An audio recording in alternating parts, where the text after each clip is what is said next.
Olá, amigo caminhoneiro, mais uma vez Sintracecó pegando a estrada, abrindo mais um programa. Nessa abertura, eu gostaria de dar um alô, um alertazinho às nossas irmãs caminhoneiras, aquela motorista de caminhão, de truque, de toco, de carreta, que nós estamos, vocês podem verificar, estou com uma fitinha rosa, estamos no mês do combate ao câncer de mama, é o Outubro Rosa. E o sindicato engajado nessa campanha vem dar um alerta para que você, mulher caminhoneira, se autoexamine na hora do banho, se autoexamine, qualquer carocinho, qualquer diferença que você vê, procure o médico, porque o câncer de mama, diagnosticado precocemente, ele tem cura. Então fica aí esse alerta do sindicato para que você preste atenção ao seu próprio corpo e à sua saúde. Se autoexamine, qualquer probleminha, está lá o sindicato à disposição, temos lá ginecologistas próprios para esse assunto. Então, esse foi o aviso que eu gostaria de deixar para vocês. E já engatando, quero apresentar a vocês todos, quem está conosco aqui nessa tarde, é o Osmar de Oliveira, também conhecido como o Homem do Baú. Mas o Homem do Baú não é o Silvio Santos, não, né? Depois, no meio do programa, vocês vão entender por que ele é conhecido como o Homem do Baú. As suas primeiras considerações, Osmar, aos nossos amigos caminhoneiros? Bom, primeiro eu quero agradecer aqui pela oportunidade, né? É um prazer estar aqui para a gente falar um pouquinho sobre os assuntos do trecho, né? Parabenizar aí pelo programa, eu acho que é uma iniciativa importante, né? A cadeia é muito grande, mas quem faz realmente o show, a peça mais importante é o caminhoneiro. E eu acho que todo tipo de informação é muito válida. Então, é um prazer estar aqui. E com relação ao Outubro Rosa, eu estou sem a minha fitinha rosa aqui, mas lá na Fortruck a gente também está engajado, é um movimento que eu acho importante. Esse é um segmento que cada vez mais nós temos mulheres, não só na operação indireta, mas diretamente na boleia do caminhão. E eu entendo que seja muito importante fazer o exame e diagnosticar precocemente. Então também estamos apoiando aí o Outubro Rosa. Legal. Bom, vamos lá, vamos entrar então no assunto mesmo, Fortruck, implementos rodoviários. A Fortruck produz. Ela só produz ou ela reforma baús de alumínio, lonados, carrocerias metálicas para toda a linha de utilitário e caminhões? Sim, a Fortruck, nós somos uma empresa fornecedora de soluções sobre rodas, né? Então, basicamente, nós temos 3 linhas de atuação. Uma primeira linha, que é a linha de implementos rodoviários. Nós desenvolvemos e produzimos baús de alumínio, baús lonados, sider, né, e carrocerias metálicas, tanto padronizadas como customizadas para os diversos tipos aí de utilização e de transporte, voltado para o transporte de carga. Nós fazemos também a parte de reformas e serviços, né? Então, para frotas de implementos multimarcas, não só da Fortruck, mas qualquer marca a gente faz lá. Além da reforma, a parte de serviços, eu estou falando aqui de para-choque, de protetor de ciclista, de uma troca de revestimento, uma troca de piso, um transportador que transporta carga seca, que vai transportar uma carga com temperatura controlada, ou passa a ser correios, enfim, a gente cuida bastante disso. E recentemente a gente está investindo bastante agora na parte de unidades móveis, né? O mercado cada vez mais está propenso a isso, né? Todo mundo querendo dar mobilidade para o seu negócio, levar o negócio para onde o cliente está, e a gente tem feito isso. Então, unidades móveis, principalmente para a linha sobre chassi, pode ser uma escola de aula, uma sala de aula, pode ser uma oficina, pode ser uma tatuaria, pode ser um hortifruti, igual a gente entregou recentemente agora, um mercadinho, enfim, tem infinitas soluções aí. Basicamente é isso que a gente faz na Fortruck. Inclusive, um exemplo, essa semana a nossa prefeitura aqui de Osasco, ela está com uma carreta, um baú customizado, com o logo da prefeitura, e está levando a informática e línguas nos municípios. Então a carreta vai, estaciona num determinado local lá, faz inscrição e ela ministra os cursos ali de inglês, de espanhol, de informática. Quer dizer, tá bastante legal, porque ela está indo, né, de encontro com Sim, a população. sim. E é legal. E chega na demanda, né? E eu acho que principalmente os trabalhos que são feitos hoje muito com a população mais carente, que tem essa dificuldade de locomoção, né? A escola vai até lá, né? E não só o ensino, mas a parte de saúde, a parte de treinamentos, a parte de cultura, né? Entretenimento. Então você vê hoje carretas, São Paulo, por exemplo, está com o plantão da saúde agora, a gente vê muitos teatros, salas de aula, né? Recentemente, por exemplo, eu estive na Paulista, em São Paulo, agora semana retrasada, tinha uma academia de ginástica, né? Fazendo aulas para o pessoal na rua e tal, então tem uma infinidade aí. É aquele velho ditado, se a Maomé não vem a montanha vai a Maomé, né? É isso aí, a montanha cada vez mais vai até Maomé. Eu acho que esse mundo globalizado nosso é muito interessante por isso. A cada dia que se passa, a gente vai encontrando soluções para aqueles mínimos problemas que antigamente ninguém dava por conta disso, né? Sim. Então, hoje em dia, eu acho que o progresso vem caminhando a largos passos e também a oportunidade da pessoa que mora lá naquele longínquo rincão, bem na periferia mesmo, ter condições de né, ser propiciado com uma escola dessa, que foi até ela. Sim. Então, é muito interessante. E é interessante que o implemento, né, principalmente o baú de caminhão, deixou de ser um implemento para transporte de carga, né? Porque no passado era só isso. Né? E hoje você vê uma infinidade de utilizações aí, os baús cada vez mais versáteis, com portas de todos os lados, com sala de avanço, aberturas inúmeras, né? A parte interna com ar-condicionado, com imagem, som, né? Você consegue fazer uma variação enorme. Você vê como é interessante. Eu tive reunião da executiva hoje no meu sindicato e uma das pautas foi essa aí, no que tange a baú. Porque o container não deixa de ser um baú, né? Sim. A gente está tentando reformar uns chalés lá e a gente até mandou fazer um levantamento de quanto nós já gastamos para fazer a reforma de um deles. E a gente descobriu na internet que existe o baú casa. Então a gente entrou lá no site, estava dando uma olhada, até teve um workshop em Campinas, não deu tempo da gente ir. Mas eles vêm aparelhados com dois quartos, sala, cozinha, banheiro, todo forradinho por dentro. Com ar-condicionado, então, quer dizer, ele no frio ele não esfria tanto e no calor também ele não esquenta muito. E por fora, essa customização que você está falando, a gente vê muito o container ondulado, né, por fora. Esses não, eles são lisos e até tem um tipo de envelopamento que parece tijolinho mesmo. Sim. Então, mas eu achei fantástico, porque antes você via que o baú era uma coisa fria, né, sem revestimento nenhum. Hoje em dia, para se ter 2 cômodos, cozinha e banheiro, dentro de um container, né, você vê que poderia até ser aplicado pelas prefeituras para que fizesse, né, mais assentamentos desse tipo. Você acredita que eu encontrei até sobrados de containers? Então é muito interessante. E o custo-benefício não é tão alto, não. Em torno de uns 30, 33 mil reais, você pega uma casa que praticamente imobiliada ali, pronto, é só entrar e morar. A gente que está mais nesse meio, né, claro que a gente está mais voltado para soluções móveis, mas o mercado de container está muito aquecido. E a gente vê não só casas térreas, como você está falando, como sobrados e até vilas inteiras, né? E com decoração, com a parte de adesivo, a parte externa. E um projeto que eu vi outro dia que eu achei muito interessante, talvez por isso que o custo esteja diminuindo, é que a gente importa muita coisa, né? Por exemplo, da China e tal, e os containers vêm e o custo de você mandar de volta o container vazio, ele é muito alto. Então, o container fica por aqui, né? Então, o custo dele, do container em si, da matéria-prima, ele é baixo, né? E as empresas, basicamente, vão ajustar ele, vão customizar ele para virar uma casa, para virar um sobrado, para encaixar uma janela, enfim. Então, é uma coisa até interessante, porque ao invés de você ter a sucata do container que vem para não voltar, você transforma isso em moradia. Porque automaticamente ele vai ficar ali, né, sendo corroído pelo tempo, pelas intempéries, vai virar uma sucata mesmo. E você pode aproveitar a ajudar aí quem não tem um teto, né, para morar. Isso é muito interessante. Sim. Vamos ver aqui. Assim, vamos falar sobre como é que é feito o alongamento e o encurtamento de chassi, Osmar. Tem aquele caminhoneiro que, vou falando agora um pouco fora da minha categoria, que a minha categoria é o motorista que ele é seletista. Mas não deixa de ser também interessante você falar do cara que é autônomo, que tem o próprio caminhão e talvez ele tenha um caminhão toco e hoje a maioria das transportadoras estão optando pelo caminhão trucado ou até o biarticulado. Então, se é possível ele fazer, né, essa colocação do truque, o que ele tem que fazer para colocar o truque, quais são os procedimentos dele? Hoje, eu acho que as grandes transportadoras cada vez mais trabalham com idade média de frota menor, né?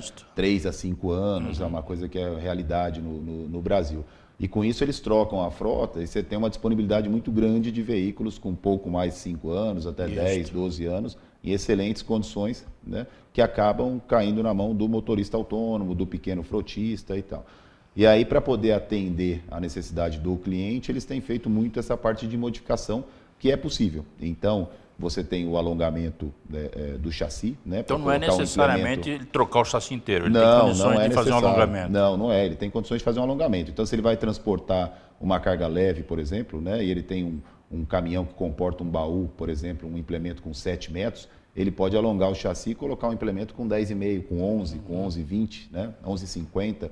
E é possível, né? Se ele tem um caminhão toco e ele vai carregar um pouco mais pesado, ele pode instalar um segundo eixo traseiro e virar um caminhão trucado, né? Se ele tem um caminhão longo e de repente a operação dele muda, ele vai passar a transportar carga muito pesada, como pedreira, que é muito comum, colocar uma caçamba, ele pode fazer o processo inverso, né? Encurtar para colocar um implemento mais curto. Tudo isso é possível, é importante que ele procure uma empresa homologada, né, séria, que faça esse tipo de serviço, e o que ele vai precisar fazer depois é uma vistoria no Inmetro, né? Porque aí muda a documentação. Certo. Então ele faz o procedimento, normalmente as implementadoras já têm uma homologada do Inmetro para poder fazer, ele faz o laudo, o despachante vai ajustar o documento e ele roda tranquilamente, mas hoje é possível fazer. Isso me veio à memória porque tínhamos uma empresa aqui em Osasco que só transportava colchões. Sim.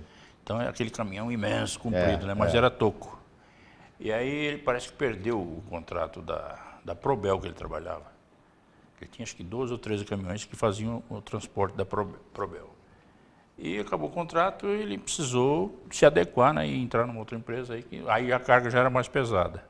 Então, por isso que me veio a pergunta. E ele fez realmente a mudança e, como o caminhão já era comprido, ele só instalou o truque. Sim. Então, se adequou ao serviço, porque senão ele ia perder todos esses caminhões com aquele baú enorme, né, e sem condições de carregar nada, porque o colchão é levinho, agora outras cargas aí, qualquer outra carga é mais pesada. Hoje vale a pena muito mexer. Hoje ele está trabalhando na Marabras, quer dizer, então ele carrega todo tipo de móvel, né, fogão, geladeira, armários, guarda-roupa, então é tudo coisa mais pesada. O que eu acho que é sempre interessante é que ele possa tentar buscar uma alternativa que não altere as condições originais do veículo. Do caminhão, né? Então, quando vai fazer um alongamento de chassi, né, antigamente era muito comum cortar o chassi no meio, jogar aquela parte traseira toda e colocar o alongamento ali, né? Hoje não, as implementadoras, a grande maioria, desloca o eixo para trás, né, e faz o alongamento lá atrás, porque amanhã ou depois ele quer voltar para a condição original, ele consegue voltar, o retorno, caminhão, né? Tá intacto. Não é como uma vasectomia que você vai e não pode voltar, né? Não, você pode voltar. Pode ir, pode voltar, tira o implemento, vende o implemento e tem o caminhão ali. Legal. Bom, a instalação de para-choque para tudo lateral para ciclista, você já falou? Já, isso é importante, tanto o para-choque como o protetor lateral são homologados pelo CONTRAN, né? Existe a legislação, a 323 para o protetor de ciclista, que é o protetor que fica na lateral ali do implemento. Mas é importante eu falar agora do para-choque. O para-choque mudou a legislação ano passado, é a 593, né, de 2016, que é uma preocupação grande. Antigamente você tinha o para-choque, a preocupação era muito com o impacto no centro dele, né? Nas bordas nem tanto. Então é muito comum você estar pelas ruas, aí você vê as bordas do para-choque amassadas na lateral. Hoje não, hoje você tem que ter a mesma carga, né, em qualquer área do para-choque. Então aumentou a espessura, você tem mais proteção, a lei nova deixou o para-choque bem mais reforçado. É importante, quando for adquirir um implemento, que ele já esteja de acordo com a legislação regulamentado 2016. Ok, Osmar, o nosso primeiro bloco foi-se. Já foi? É rapidinho. Conversa boa, daqui a pouco está de volta, né? Até mais.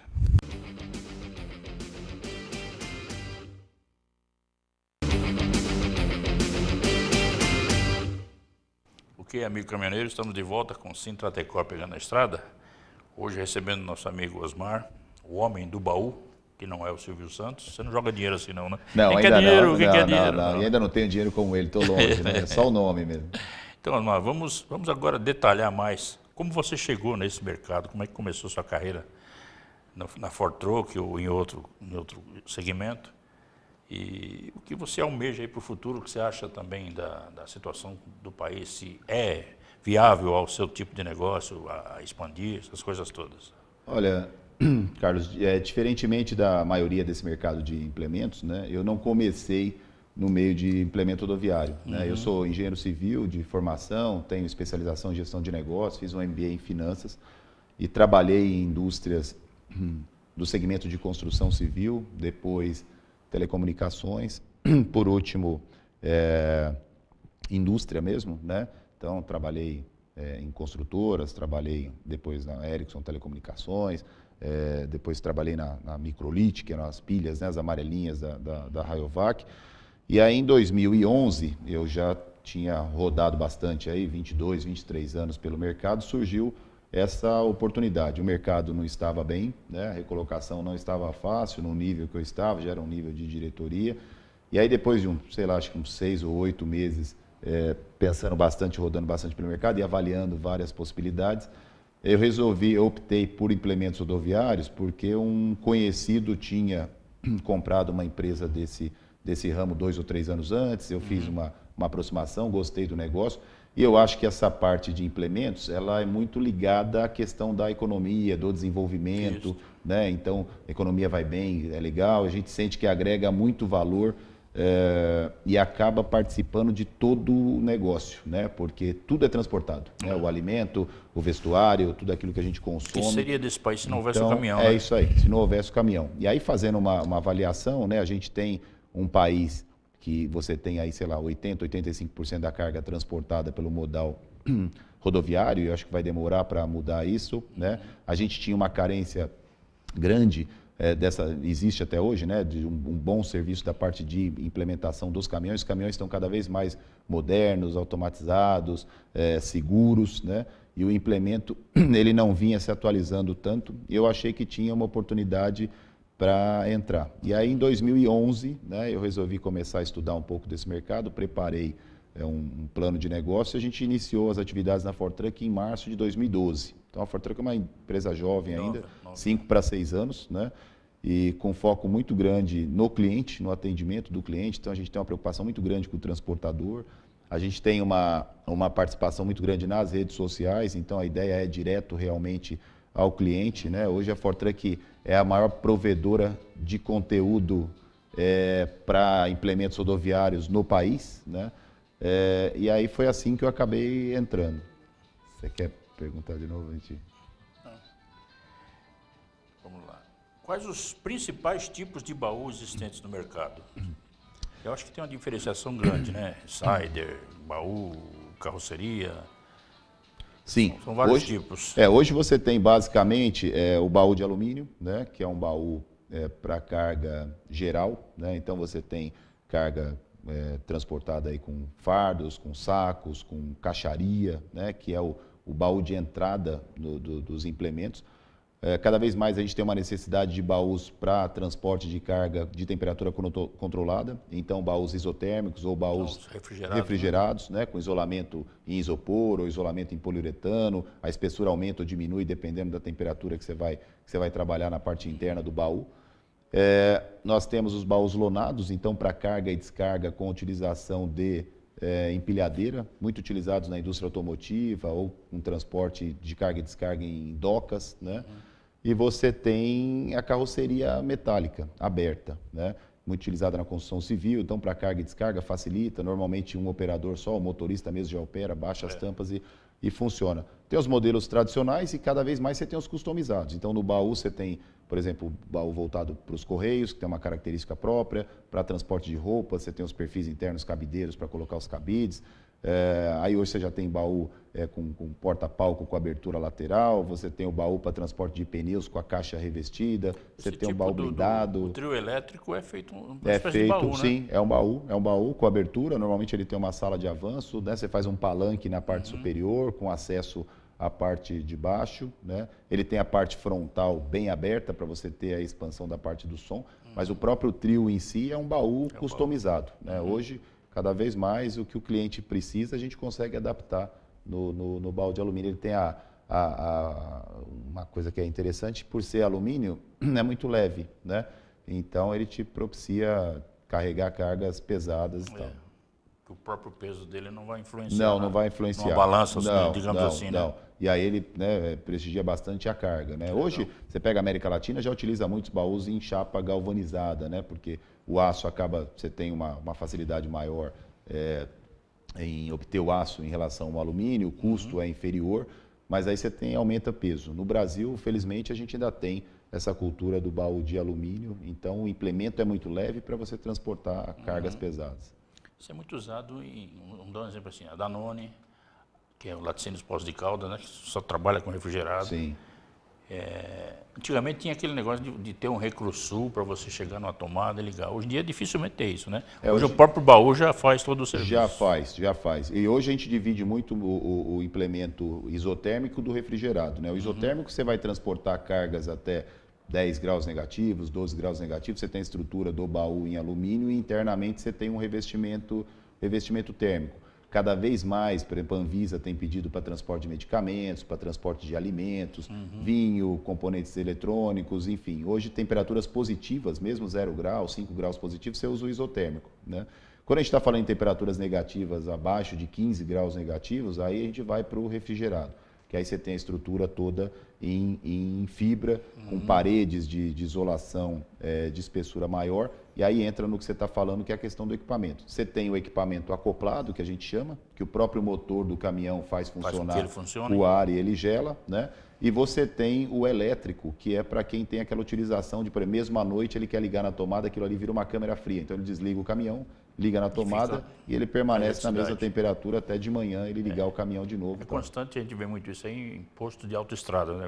Isso. Tem o espaço do caminhoneiro, já tem lá as tomadinhas. Tem as tomadinhas, isso, ele desliga o caminhão, encaixa ali, a temperatura permanece. Isso é muito usado no transporte de boi, né? Carne Sim. bovina, suína. E principalmente frigoríficos. E principalmente em longas distâncias, quando ele não vai descarregar rápido, né? Precisa chegar até o destino, normalmente é assim. Legal. Se você começar a analisar a gama de atividades, né, que tem para um baú, é enorme. É uma infinidade, é muito versátil. Agora vamos falar um pouquinho do VUC.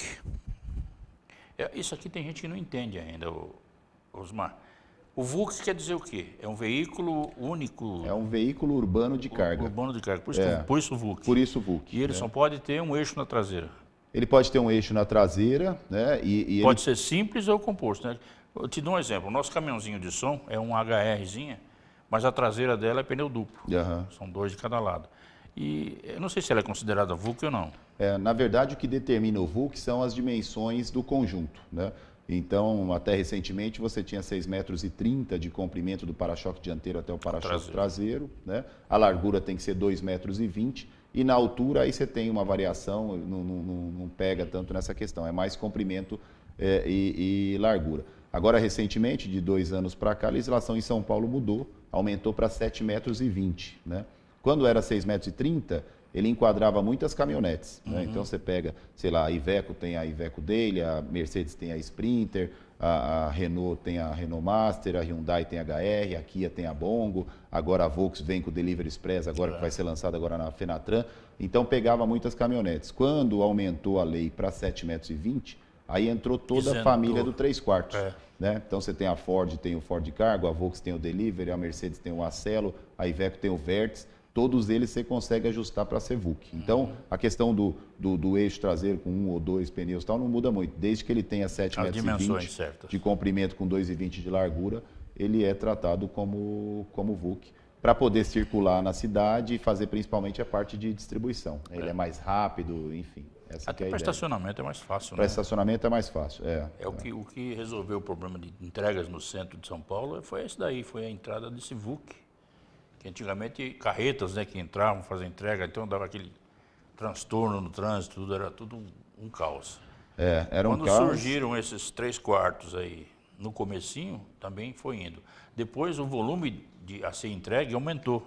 Aí então criou-se o VUC, que também tem uma mobilidade boa para entrar e para estacionar. Sim. Né?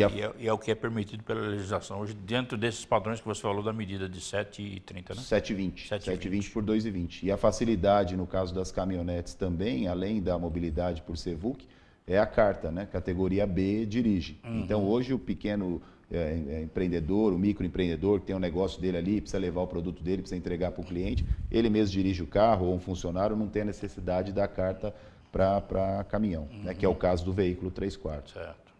Que aí já é categoria D para cima. Isso, né? É isso aí. E uma exigência violenta que se instituiu agora, esse tal do exame toxicológico. É isso né? aí. O nosso sindicato está com um processo na justiça, porque há sindicatos aí que ganharam uma liminar, isentando os associados dele de fazer esse exame. Por ser um exame caro, e suponhamos que a pessoa seja examinada e conste algum uso de algum produto químico que não é ilícito. Então, essa pessoa, ele vive da habilitação dele e ele é impedido de dirigir, acho que a primeira punição é 2 anos, se não me engano.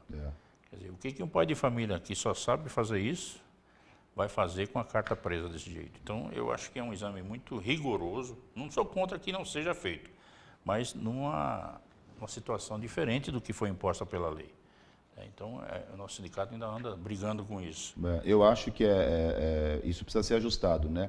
Toda lei que entra e ela é muito rígida, como a lei das paradas, do descanso, né? Quando você entra a partir disso, é assim e tal, não sei o quê, acaba não funcionando, né? Eu acho que tem que criar mecanismos e entender, porque o nosso público hoje, caminhoneiro, quem dirige, etc., né?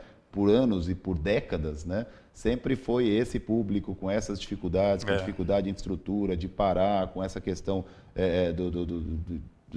dos produtos aí ilícitos, às vezes são ilícitos porque ele precisa virar 24 horas, 36, porque o frete não dá, ele precisa chegar com a carga. Então tem uma discussão enorme. O que eu acho é que precisa ter realmente um equilíbrio aí para que não afete demais. Inclusive essa lei do motorista, ela é de autoria do nosso sindicato há 12 anos atrás. Já nós estávamos brigando lá no Congresso para que fosse aprovada.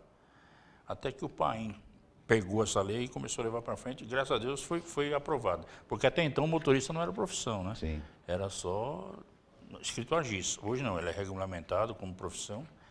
E ela teve várias emendas. Então agora o motorista tem que dirigir 4 horas, descansar meia hora, rodar mais 4, aí descansar mais a outra meia hora e fazer 2 horas extras. Agora já pode se fazer até 4. É isso aí. E percursos que excedam esse horário, é obrigatório que sejam 2 motoristas. Então, um motorista que vai fazer uma viagem daqui para o Belém, hoje, ele não vai sozinho. Ele tem um ponto de apoio no meio do caminho que troca, vai o outro segue. Isso, Eu acho que é importante trabalhar bastante nos pontos de apoio, nessa infraestrutura que é necessária para que ele possa descansar e descansar bem. Osmar, nosso tempo está acabando.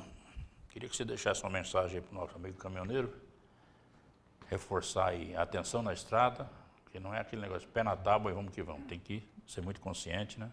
Eu acho que o recado está muito ligado à segurança, né? Eu acho que tem que ser muito consciente, sim, se preocupar com o caminhão, com o veículo, se preocupar com o implemento, né? Com a manutenção tanto do veículo como do implemento, né? É importante, ele está transportando carga. No implemento a gente costuma dizer muito que o pessoal, né, vai deixando, então a parte de fixação, os grampos, as talas de segurança, né? É muito importante estar atento a isso. E um outro recado é que depois de 2 anos muito difíceis, né? A gente apanhou bastante aí em 2015, 2016, no mercado que venda de caminhão, por exemplo, retraiu 65%, e eu acho que pegou em todas as esferas, né? O pessoal está sofrendo muito com essa questão do frete, mas a gente começa a ver um certo ânimo, né? De alguns meses para cá, alguns números melhorando.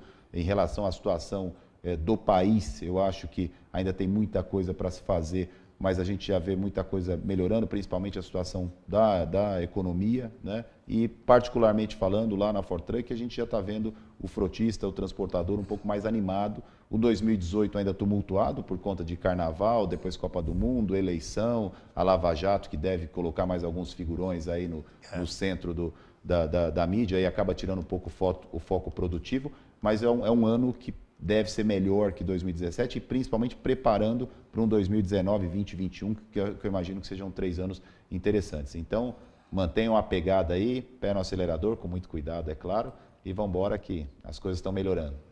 É isso aí, caminhoneiros. Mais um programa chegando ao fim. Obrigado pela nossa audiência. Estamos aí adentrando seu aparelho aí, ou no caminhão, ou na sua residência. E até a semana que vem, se Deus quiser, assim Ele nos permitir. Obrigado, forte abraço. É isso aí.